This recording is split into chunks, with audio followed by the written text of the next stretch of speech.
Our focus today, movie poster collecting and the big business it has become. This rare poster for the original 1931 Dracula film was sold for more than $250,000. Collector Ralph DeLuca is the proud owner. Well, I bought that at auction. It was a Dracula one-sheet, full-size poster. It belonged to Nicolas Cage.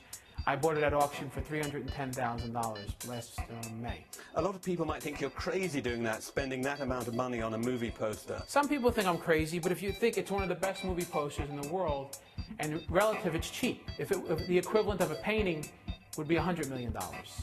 Ralph DeLuca trades in posters and owns some 30,000 of them, not all valuable. There are many favorites.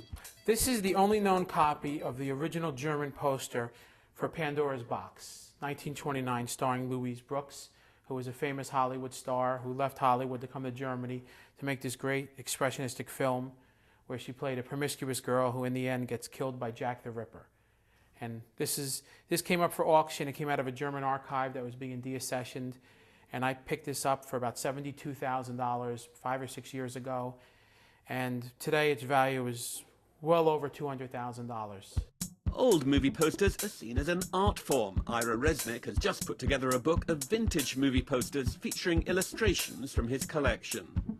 It's a life's work sort of thing for me, and that to have a collection is part of my homage to the films and the stars that I love. Did movie posters in the past play a different role in terms of the marketing of movies? Oh, absolutely. In the 20s and 30s and 40s, they were the main way that people would know what was coming to their theater, and the movie companies knew that. It was an art form like anything else.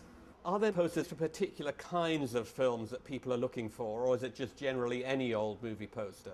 For a collector like me, I collect what I love. Now, if I loved only horror films, then I would have to have pretty deep pockets in order to afford the universal horror films, Frankenstein, Dracula, Bride of Frankenstein, The Mummy. Those can go into the hundreds of thousands of dollars if you find an original one-sheet from this, and very, very rare.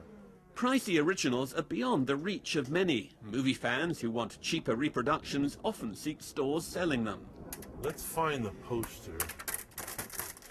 Here's Lestrada. This is a really good seller. Fellini. Ira Kramer's family has been in the business of selling reproductions for decades to a broad range of people. From all walks of life, all over the world, they come in. Every day, France, Italy. Everybody loves one or two movies, so why not? On the day we were there, customers from overseas buying posters. For them, these reproductions brought back associations from the past.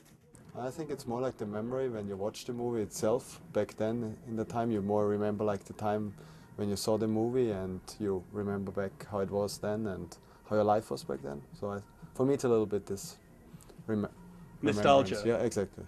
Ira Kramer has few concerns over sales of movie poster reproductions given current business conditions. I'm okay. It's doing all right. It's doing okay. So far. So far, so good. There's about 3 known of this copy. And for Ralph DeLuca, many original posters are doing much, much more than holding their value. Posters, to me, have outperformed a lot of other things, investments I've seen, and certainly I'd rather own a Dracula one-sheet now than a bunch of Lehman Brothers stock or stock in Enron or a lot of other people that lost money in the market. But I still think it's the best hobby in the world that nobody knows about.